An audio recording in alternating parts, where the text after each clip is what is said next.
Itinanggi ng Philippine National Police na nagkaroon ng failure of intelligence sa nangyaring pagpapasabog sa Mindanao State University o MSU, Marawi City nitong Linggo, December 3. Kasunod ito ng pahayag ni Senator Ronald Bato de la Rosa na nais nitong paimbestigahan sa Senado ang nangyaring bombing incident.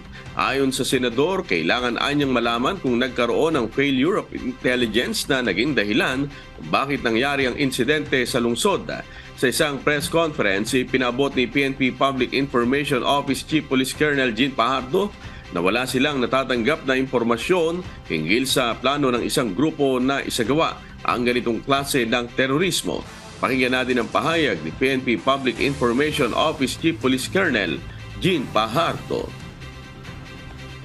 Wala pong failure of intelligence na nangyari po dito, kaya po minention ko na nga po yung priority intelligence reports kasi prior po sa sa insidente po na ito ay mga nagbababa po tayo ng mga direktiba regarding nga po dito sa mga important information that we need to validate.